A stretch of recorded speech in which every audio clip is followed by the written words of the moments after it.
heard the conventional view. Now prepare yourself to hear the other side. High school teachers Mike Margison and Justin Spears bring you the alternative view you didn't get in the classroom. Now here they are, Margison and Spears. Oh, yes, that's right. Spring break episode of The Other Side for those in the education world. We are on spring break this week for those of you in the working world.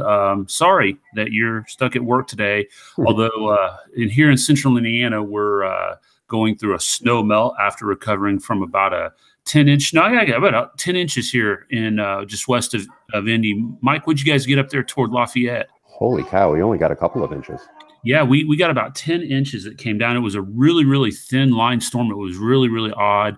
Right around the 74 corridor going down towards Cincinnati, we just got dumped on Sunday. And so it has rebounded pretty quickly and warmed back up. But, yeah, we've got some pretty decent rains going on now and some flooding in and around the area with all that snow melt and everything. But hey, you know what? It beats the alternative of having to get up with the alarm clock at 6 a.m. and go into work. So we were here at home, and Mike got in contact with me and said, hey, I've been kicking around this idea of wanting to do a one-off on the other side on a different type of theme. Why don't we do something related to sports? And I said, that sounds good. We are both sports fanatics, both enjoy various types of sports and everything. And I actually had an opportunity to catch a show last night that I'll talk a little bit about in the episode here today. So I thought it fit right in. Going to be a little bit different flavor and flair to what you're used to from the other side. But hey, it's our show, and I think we get to choose sometimes and every now and then what we want to talk about. So we'll go a little bit different route. So, for those of you who are sports fans, this is a really interesting time of the year, right, Mike? I mean, there's a lot going on right now. Yeah, this is the best time of the year for sports, and that's kind of why I wanted to talk about it. But we're right in the thick of March Madness. We're at the Final Four now. You got NFL free agency winding down, and we're coming up to the draft. Major League Baseball starts on Thursday. Is opening day? Yeah, it's Thursday, right? Yeah. So there's that. I'm not particularly fond of the NBA, but that season's winding up. Playoffs are coming up. Same with the NHL. And again, I don't follow the NHL closely, but there's just a ton of stuff, right? And this, I'm probably out on an island here. This is what's called a friendly week in international soccer. So you have these friendlies, and so United States, even though they didn't qualify for the World Cup, they play against Paraguay tonight. So anyway, there's just a ton of stuff going on. Yeah, we've got the Masters coming up next week too. I know there's been a lot of excitement coming up with the Masters here with Tiger Woods' resurgence and everything. So I know that's kind of stoked everybody's interest there with golf as well. So yeah, there's just no shortage of whatever your avenue of sporting event might be to talk about here. So let's kind of kick things off here, Mike, and talk a little bit about what we've just gone through here with March Madness, right? We're kind of winding that down, as you said, coming up on the Final Four. And boy, everybody, I think, going into this tournament said this thing is wide open this year. There really is not a dominant team or even set of teams, really. When you looked at the four number one seeds, I think everybody kind of, looked at Virginia as a potentially dominant team with that defense that they played. But boy, they obviously bit the bullet there in the first round, and then that kind of opened up the pathway. And you've obviously got your Cinderella story with Loyola. Let me start with this: what has been your most intriguing part of this year's NCAA men's tournament? Well, I would say it has to be Virginia going out. They were my pick to win it all, and the way I actually looked at it was, this has got to be the year where Virginia doesn't screw my bracket. They've done it every other year. They're always a 1 or a 2 seed, and they never perform, but they were so dominant throughout the season. And that ACC is a meat grinder. To put together the record that they put together, I just thought, okay, they are a model of consistency. And it's not just that they got bounced in historical fashion. I mean, it's just stunning to me. So that was, I mean, that set the stage for the rest of the tournament. And I've been loving watching Loyola. I think it's a good team. They're cohesive. They play very good defense. And I'm not a basketball guy. I never really played, and I don't, get the X's and O's, but I'm a sports guy, so I can, you can pick stuff up, and, I can tell that I've enjoyed watching them play. Yeah, that's an interesting one. I mean, clearly the Virginia thing, historic, and obviously the first one to go out and everything related to that. And it was shocking to see that happen. And by the way, I think there's a couple of key things to look at in these stories. Number one, if you didn't get a chance to see how Tony Bennett responded to that, I mean, just a phenomenal class act guy. Really had a lot of life lessons that he kind of embedded into his reaction. You see that pitted against maybe how like a Leonard Hamilton, and this is not a knock on Leonard Hamilton in any way, shape, or form. Obviously, if you don't know what I'm referring to, he had this segment there with, I believe it's Dana Jacobson, where, she's asking, hey, why not foul there at the end of your game? You're down by 4 with 10 seconds to go. And he kind of blew her up a little bit, and he came back and apologized for it. But it's always interesting to see the emotion running here. But Loyola, gosh, okay, so I'm really happy for that program. I really am. And I guess a little bit of background here with these guys. They were in the Horizon League, which, for those of you in the Midwest here, that was the league that Butler was in, that came out of, what was the Mid-Con back in the day. But the Horizon League was before they took the jump to the A10 and then on into the Big East. And the Horizon League was one of these mid-major type, Missouri Valley, MAC type conferences, probably a step down below those two. And, usually a one-bid conference. And Loyola being in that really, really struggled the last couple of years that league was in existence. And then once Butler jumped ship, there was a big, big shakeup with the Horizon, and it's really kind of gone downhill. You had some other teams that jumped out of there as well, and obviously Loyola was one of them, realigning with the Missouri Valley Conference, which again in its own right has taken on some realignment as well, with Wichita State leaving there. And so at any rate, I'm really happy for those guys. I love seeing those Cinderella mid-major. I've done a little bit of reading on their program. It sounds like they're doing things the right way there. They're instilling a value system, a culture, a heritage, something to be proud in and root in. Seems like these schools that are in that mid-major category, they kind of root themselves in that, right? You've got the Butler way, and that's kind of made its way into popular vernacular with, understanding the way that you go about doing things. And so I'm really happy for those guys. I'm intrigued to see how they match up here in this Final Four weekend. Yeah, it's been fun. And Butler, obviously, I think getting 2 games out of the tournament was good. Played well in the first one against Texas, and tough running into Purdue.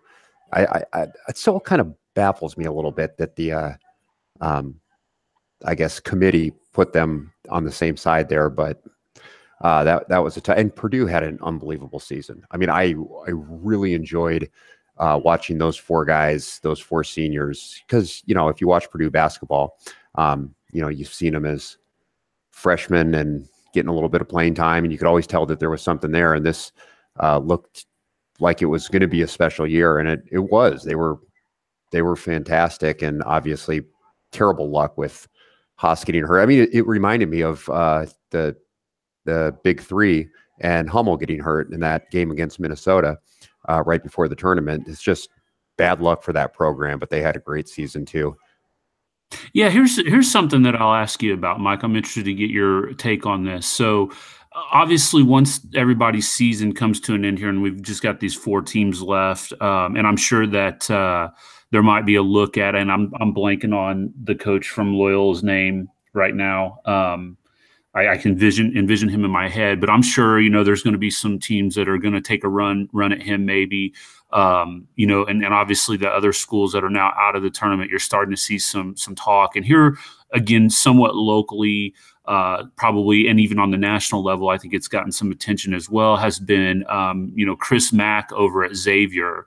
Again, another program that was kind of born out of the mid-major roots, and really has taken hold in the Big East. And their first couple of years in here have been major players, and now there's talk of Mac going to Louisville and pursuing that job. And I'll full disclosure, I am not a Chris Mack fan at all.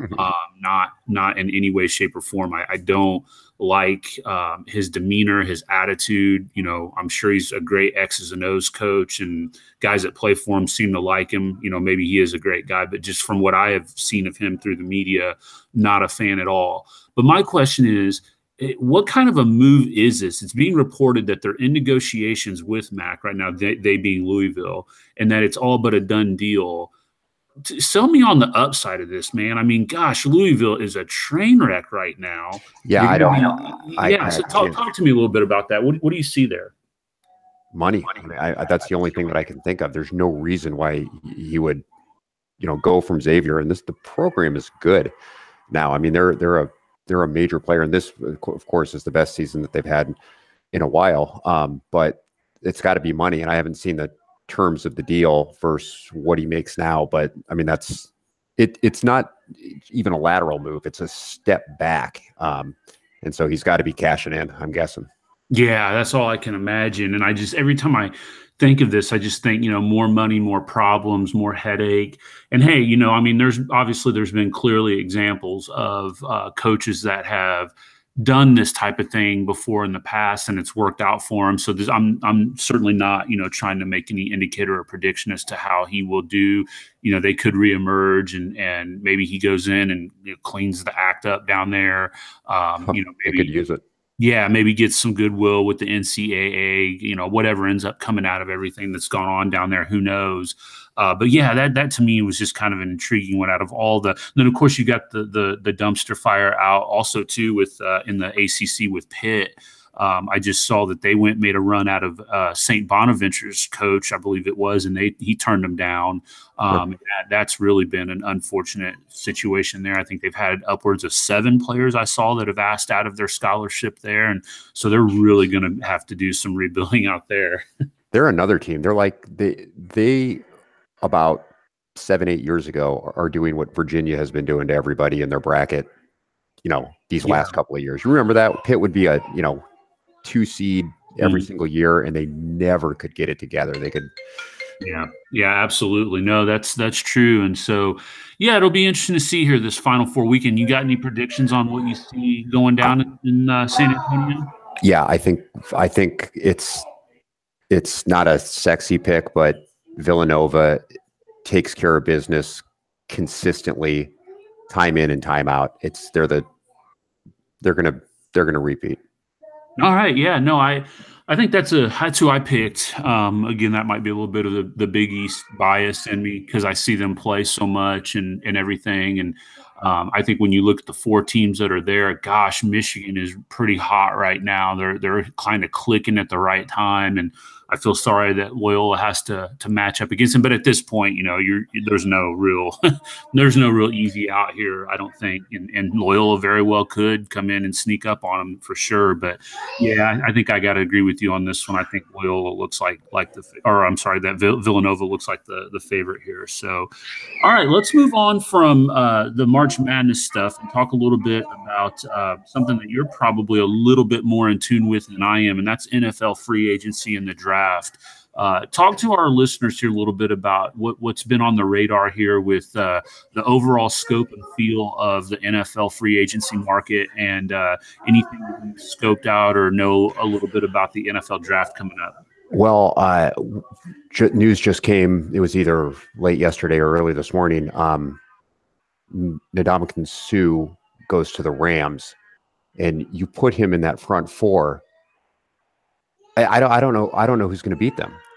I mean, unless Goff is probably going to have some sort of slump, or maybe he won't. Maybe he. I don't know if he could repeat what he did last year. I hope that he does, because it's a good story. I like the Rams, but that defense now is just lights out. And I think is it Marcus Peters that they picked up and Aqib Talib? they could legitimately shut out every team that they play. So that was big news there. Let's see what else. Quarterbacks, moving around. This is always a head scratcher to me, but Case Keenum signing for pretty big money. Nick Foles, I think, remains unsigned. I'm not sure, but I don't think anybody has made a run at him, which is odd. But I believe Case Keenum went to Denver, which is, Denver is looking for somebody, but I would probably go through the draft if I were them.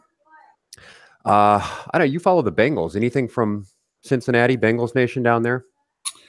I have not seen a lot. I've got a couple of guys that I follow through my Twitter account, and I've seen a couple of things there for a little while. I think there was some talk, and I don't even know if it's been finalized or not, that they're not going to bring back Adam Jones. Their biggest issue right now is, I believe, Burfict is facing yet another suspension to start out the year. I think really their big thing is that they're looking at retooling through the draft. I had heard rumors and rumblings that they were going to, and I doubt he would fall down to them, but that they were going to go for the quarterback out of Oklahoma. Baker Mayfield. Yeah, that's a Bengals pick. And I'm not a fan. I'm not a fan of Mayfield. I mean, clearly his potential is there, but I don't like that. I mean, yes, when you say that's a Bengals move, if you're referring to kind of like the off-field distractions and things like that, yeah, absolutely. That's exactly the kind of guy that would fit in down in Cincinnati. I think the big issue too that I see going on down there is the re-signing of Marvin Lewis. Toward the end of the season, it looked like the writing was on the wall that he was gone, and there was even a report, I believe, from Adam Schefter prior to like a week 15 or 16 game against the Vikings that he was, not going to be retained, and then ends up coming back. They just is he the guy? Has his voice kind of run its course? Should they be looking in a different direction? So that team's kind of a hot mess right now. I don't see them being a player anyway in the AFC North. Right now, I think the Ravens are clearly kind of trending upward a little bit. And of course, you've got the Steelers on their A game right now. I want to go back real quickly to what you mentioned about the kind of seems a little bit like a Baltimore of the West Coast back when, you had that monstrous defense, kind of like Trent Dilfer and a running game. Not that Goff is Trent Dilfer, but no, he's not. Yeah, right. But when you have a guy like Gurley, this is a stacked team, I tell you what. So I'm looking for them to do big things. One thing I did want to mention was this is a move that I disagree with, although I understand why they did it. The Colts moving back to pick number 6 and kind of stockpiling some draft picks. Mm-hmm. This is a head scratcher to me. I don't get it, because if Saquon Barkley is everything that everybody is saying he is, this kind of franchise transforming running back, a LaDainian Tomlinson type, or somebody who literally makes a team, he's not going to be there at 6. Right. Mm-hmm. If they drafted well, they don't draft well, so stockpiling draft picks, I don't see what the point is. But he's not going to be around at 6. They'll probably get Bradley Chubb or a decent defensive player, but you have an option. You have an opportunity to get a guy like Barkley. You got to take it.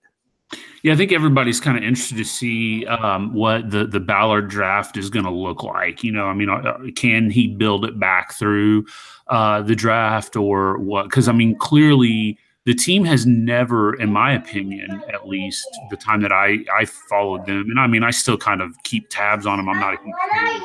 They've never really been a big free market. They've never been it's going to go out and rebuild through a lot of free agents. And so I think they've been kind of trigger shy a little bit. They've gotten burnt by some free agent moves and trades and things that they have made. Maybe they just misidentified and misfired on some of those. But I think that can make an organization kind of think twice before pulling the trigger on a So, yeah, that'll be interesting to see how that shakes out as we move toward the draft here coming up. So let's transition here into a little bit of Major League Baseball. We've got baseball firing up this week. This is probably the next biggest item on the menu, at least in terms of the media and the press and getting the season underway here. What are your thoughts here on this upcoming season? Anything kind of on your radar for what you're looking forward to in MLB 2018?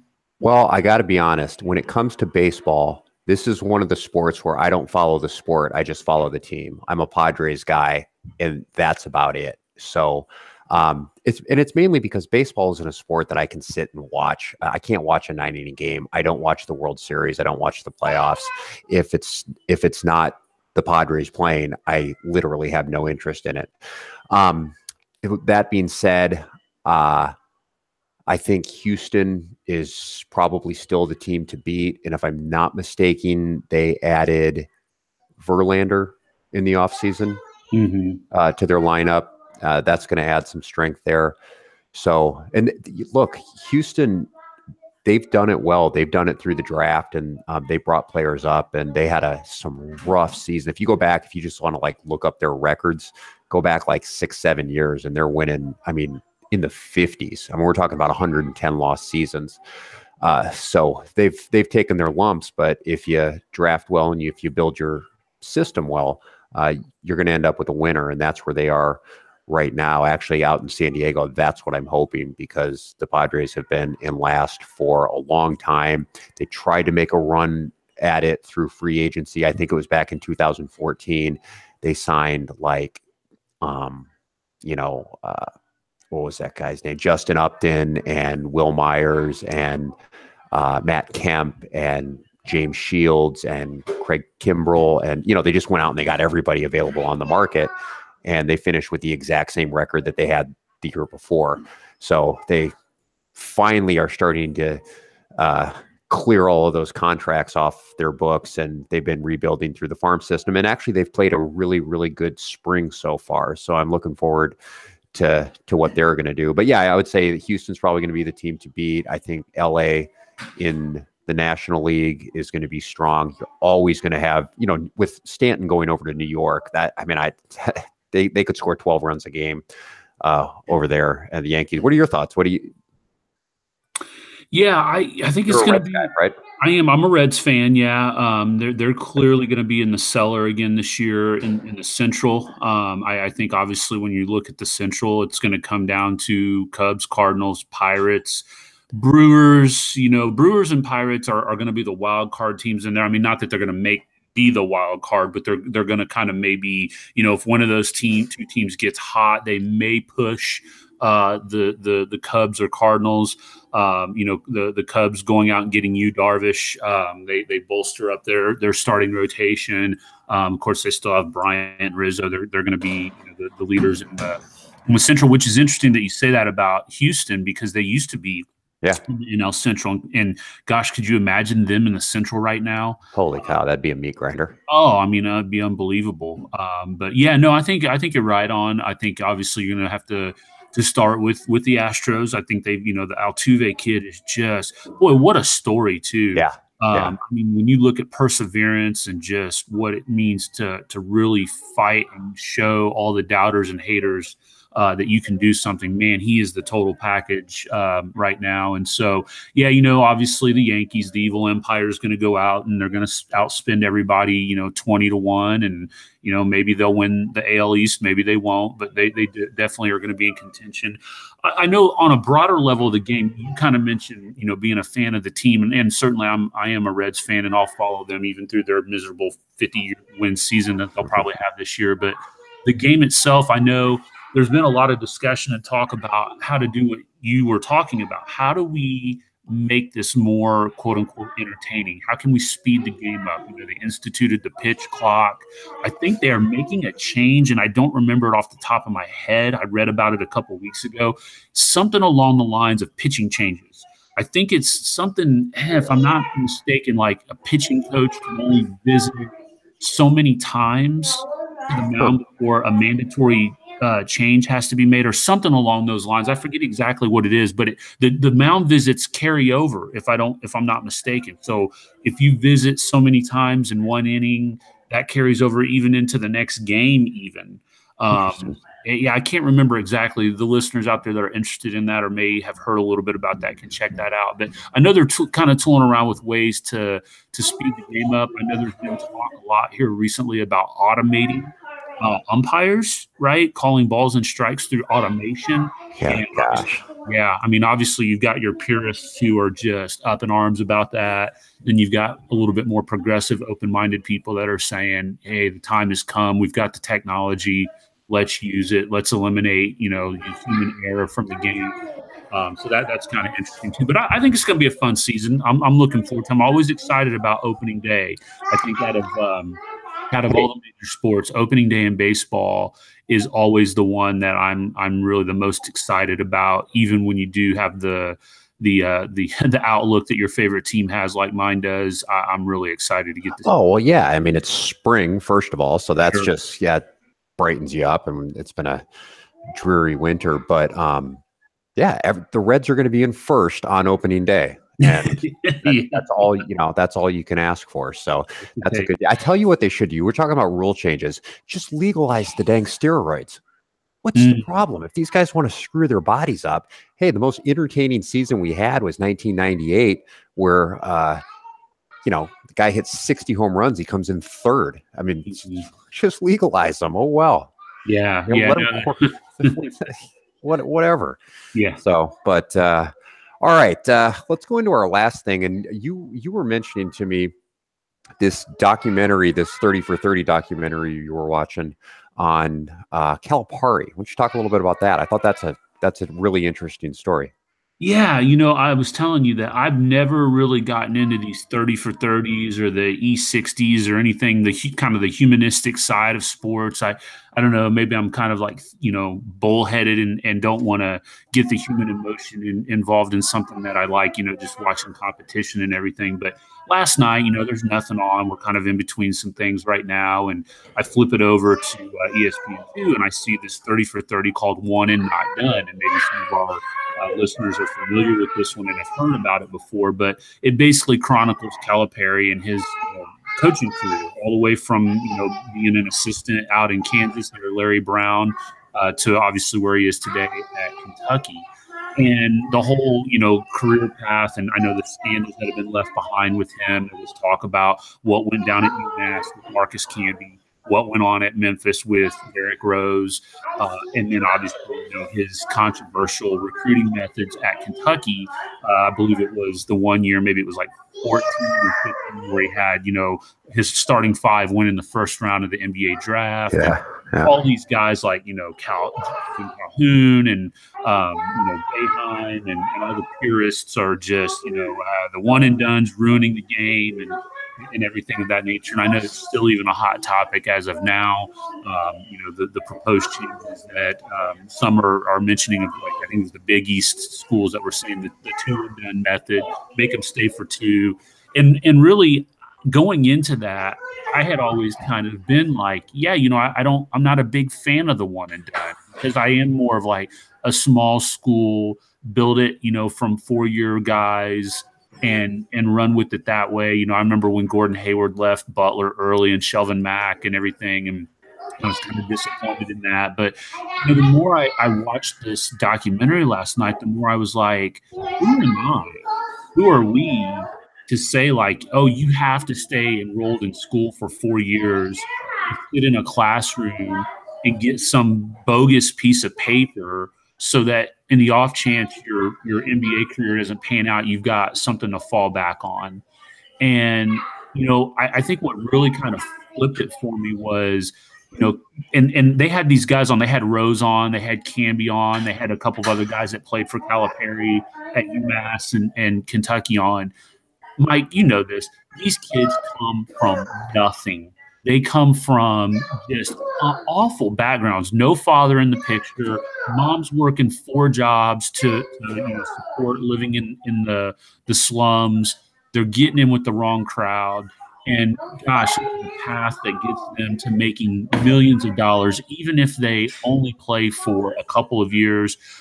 They showed this one player, DeJuan Wagner, who some of the listeners again may have remembered that name. He played for Cal at Memphis. Got drafted in the first round by the Cleveland Cavaliers. He played one season, had a really good career, but then was diagnosed with severe colitis and had to have a big portion of his colon removed, and his career was over. And Calipari's looking at this going, imagine if he would have been held back at Memphis and I would have, been coaching him, and he gets diagnosed with this and never gets a chance to play in the NBA, all because we make him stay in school for a little bit longer. You know what I mean? And so it really kind of made me think a little bit more about, obviously what we focus on, economics and, government and things of that nature. And it really opened my eyes to say, like, no, these guys should be able to come in and do this.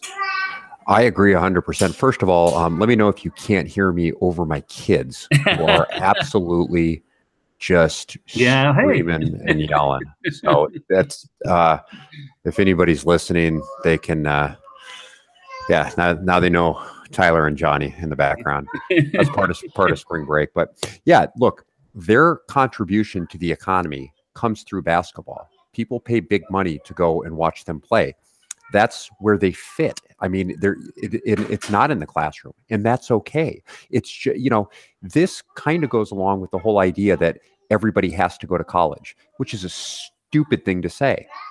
Not everybody has to go to college, and there are plenty of people who don't go to college and are going to earn much, much more money than I ever will. And I went to college for a long time, much longer than I should have gone. So it's that idea, mindset, let these kids go where they belong. And if they belong in sports, if that's their fit in the economy, let them go there and let them make millions and good enough for them. And you're right, they come from impossible situations. I mean, just impossible situations that it's heartwarming to see, somebody from bad conditions end up, really living the American dream, mansions, and, they get their family out of it. And, of course, some of them just make terrible decisions and blow their money. But, that could be somebody who strikes it big as a CEO. They can go bankrupt just as well. But and I've heard that argument that, these kids are too young and they're too young to have these millions. And that's not nonsense. It doesn't matter when you make it. They're filling their place in the economy. And I think it's great. Yeah, no, and I mean, I guess the one thing that I would say for those that are attuned to this scenario and this situation is clearly like the Derrick Rose thing. If indeed it is true that look, and by all accounts it appears that he did not take his SAT, somebody else took it for him. If that truly is the case, I'm not advocating for something like that. Make the rules for getting admitted into school. And you know what, if there's preferential treatment, if they decide to take a flyer on a kid because, he is a potential star for the school on the basketball team and everything, I know that kind of stuff is going to go on. But I'm talking about like legitimately, if he physically wasn't the person that did it, that's a problem. But beyond that, once they've satisfied and met the requirements for the school to be admitted in, you know what, if they want to come in for 1 year, even knowing, hey, coach, before we even begin this season, I'm here for one thing and one thing only. I'm coming to play 1 year of college ball and then I'm off to the NBA. So what? I mean, I just don't see, I'm glad you mentioned that because that's one thing they talked about last night. They said, could you imagine somebody looking at a guy like Bill Gates or, whoever, some other big shot that dropped out of school to pursue a business and struck it big there, criticizing them and say, oh, no, you didn't finish your 4-year degree. Right. Put your business on hold and go back and then you can start your business. That's ridiculous. And especially, Justin, knowing what a racket college is these days. And look at these bogus majors that these guys go through. I mean, okay, so we're going to make them walk with a degree in whatever it is. General studies or, something stupid like that. This is really going to benefit them. No. Yeah. Right, exactly. So, yeah, no, I just thought that was kind of an interesting thing as well to see and tie in a little bit to some of the principles that we talk about here of freedom and liberty and being able to make your own choices and decisions. And so even in sports, we see the crossover into the political and government and economics world. So no, I thought that was a really interesting episode there. I think that was kind of good to go through and talk a little bit about and see some of the things that are going on in the sports world today, and even to be able to tie it back into to what we talk about here on the other side on a regular basis. Absolutely. Yeah, that was a perfect topic. I'm going to end here with some predictions, some sports predictions. 2018 Major League Baseball champion, San Diego Padres, NFL champion, Los Angeles Chargers, BCS national champion, San Diego State Aztecs, and NCAA basketball championship 2019, San Diego State Aztecs. Yeah, clear disclaimer here. No bias in those picks. It's just my level-headed. I'm just looking at it as I'm calling it as I see it. Stone cold lead pipe locks. Take it to Vegas. Get your bookie on the horn. You heard it here. You doubled as a sports gambling advisor for a short time, didn't you? Oh man, yeah. Every now and then I get a little ambitious, and we'll look at the lines and try to give my prognostication, and usually it doesn't go very well.